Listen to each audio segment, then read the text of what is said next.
देखो, आप प्लेन में जब ट्रैवल करते हो ना, तो ट्रैवल करने के पहले कुछ आपको दिशा निर्देश दिए जाते हैं, कुछ काम की बातें बताए जाते हैं।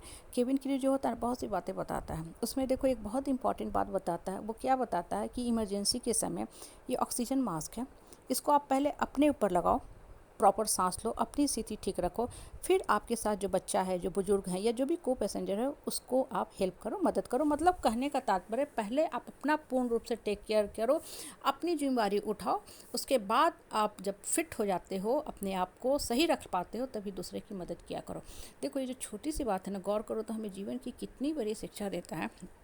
आप सब, हम जिस समाज परिवार परिवेश में रहते हैं ना, हम जहाँ रहते हैं, दुर्भाग्य से हम मानसिक रोगियों से, दिमागी समस्या से ग्रसित लोगों से ही घिरे होते हैं। अब देखो अब तो जो पागल खाना है, मानसिक अस्पताल है, चिकित्सालय जो है, रांची, बेंगलोर, आगरा और जो छोटे मोटे मानसिक अस्पताल है और भी सब जगह से ये कंप्लीट इन्फॉर्मेशन आ गया है कि मानसिक अस्पताल में नए रोगियों के लिए कोई संख्या नहीं है। इसलिए जो भी मानसिक रोगी हैं उनको अपने घर पे रखिए और बहुत अच्छा से टेक केयर कीजिए, लेकिन उसके पहले आप अपना टेक केयर कीजिए। कहने का मतलब क्या है कि लोगों का दिमाग जो है ना, निगेटिविटी से हाइपर हो चुकी है, इतनी भर चुकी है कि अब इन लोगों के लिए अस्पतालों में कोई जगह नहीं, क्योंकि ऑलरेडी यहाँ पहले से जितने रोगी आए हैं वही ठीक नहीं हुए हैं, वो पूर्ण रूप से बेड जगह भर चुकी है। इसलिए आप अपने घर के रोगियों को घर में रखिए। और सबसे पहली बात देखो, ये मैसेज क्या बता रहा है कि किसी भी जो रोगी होते हैं उसको आप टेक केयर करने के पहले अपने आप को स्वस्थ रखने की कोशिश किया करो, फिजिकली और मेंटली। कोरोना ने भी यही कहा, कोरोना ने नहीं कहा कि वो मर रहा है तुम भी उसके साथ जाके मर जाओ, नहीं, इसीलिए किया गया आइसोलेट, क्वारंटाइन। वो क्या बताया कि भाई वो इंसान रोगी है, उसके लिए हर कोशिश करो, ऑक्सीजन भी पहुंचाओ, हर कुछ करो, पन्नी में खाना भी दो, सब कुछ करो, जो आप कर सकते हो करो, लेकिन डिस्टेंस और स्पेस रख के किया करो। देखो मैं हमेशा बोलती हूँ डिस्टेंस और स्पेस। कोरोना ने भी यही मैसेज ओपनली दिया। एक्चुअली कोरोना ने नहीं दिया, ये ऊपर वाले ने दिया है। ठीक है, हमारे हाथ में एक समय के बाद ना सब इंसान लाचार हो जाता है, चाहे वो आम आदमी हो या वो बड़ा से बड़ा डॉक्टर ही क्यों ना हो। एक लिमिटेड पावर होती है इंसान के अंदर, बाकी अनलिमिटेड पावर जो होती है ना, ऊपर वाला के हाथ में होती है। इसलिए ऊपर वाला ने आके सबको यही संदेश दिया कि तुम लोग सब मजबूत हो जाओ, अपने मन को मजबूत करो, फिजिकली मजबूत रहो, इमोशनली मजबूत रहो, मेंटली मजबूत रहो, फिजिकली मजबूत रहो, सबसे बड़ी बात स्पिरिचुअली मजबूत रहो।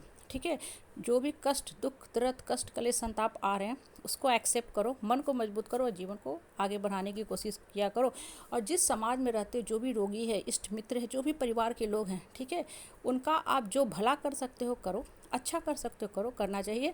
लेकिन अपना नुकसान करके कभी नहीं। ये नहीं कि वो पागल है, दिमागी समस्या से ग्रसित है तो उसके साथ बार बार जाके उलझो। ये अपने सबूत पेश करो कि आप बहुत अच्छे आदमी हो, बहुत महान आदमी हो। क्यों? क्योंकि जितना ज़्यादा उलझोगे ना, इस तरह के लोग सुधरे या ना सुधरे, ठीक है, वो उनके ऊपर है, लेकिन आप अपना दिमाग ज़रूर ख़राब कर लोगे। क्योंकि इन लोगों की जो खासियत होती है ना, जो इनके कॉमन सिम्टम होते हैं, जैसे बीमारी का कॉमन सिम्टम होता है ना, अब इतने सारे लोग होते हैं, कुछ कॉमन बीमारी से ही ग्रसित होते हैं। और डॉक्टर भी जो स्टडी करता है इतना 12 साल 15 साल का लंबा या पूरा लाइफ लॉन्ग ही स्टडी करते रहता है, वो देखता क्या है कि कॉमन वायरस हैं जो इनके अंदर भी है, उनके अंदर भी हैं, और XYZ के अंदर भी हैं, और उसके हिसाब से वो दवा देता है। तो इंसान के साथ भी यही होता है।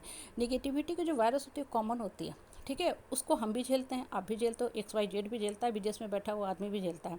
ठीक है, तो होता क्या है ना, ऐसे लोगों को देख लो कि ये सुधरने वाले नहीं हैं, तो अपने बढ़ने का रास्ता तलाशो। जितना ज़्यादा उलझोगे ना, आपका अपना जो शक्ति है ना वो बिल्कुल छीन हो जाएगा। माँ सीता से शिक्षा लो। माँ सीता जो है ना, नकारात्मक लोगों से नहीं उलझने गई, अपने अच्छाई का, पतिव्रता का सबूत पेश करने समाज के सामने नहीं गई, चुपचाप कर्म पथ पे रहीं।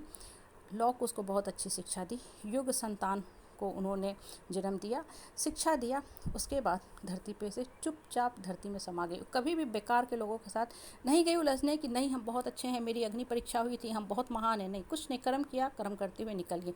और वहीं जो द्रौपदी थी ना, पूरा जीवन दुख ही दुख भोगते गई क्यों? क्योंकि उसने पूरा जीवन इन नकारात्मक लोगों के साथ उलझते गए। एक बार जब चीरहरण हो गया, वहीं से अलग हट जाना चाहिए था, दोबारा फिर जुआ खेलने आए, सब राजपाट सब खो गया, फिर वन में गई, वहाँ भी उसने बहुत अपमान झेला, कभी किचक नहीं किया, कभी जादरत नहीं किया, फिर युद्ध में अपने पुत्रों को भी खो दी। कहने का मतलब है ना, सिर्फ अपने फोकस लाइफ का इस चीज़ पे रखो कि हम कैसे बढ़ सकते हैं। बहुत ज़्यादा नकारात्मक लोगों के साथ, बीमार लोगों के साथ, मानसिक रोगी के साथ उलझोगे तो अपना जीवन की दशा खराब होगी।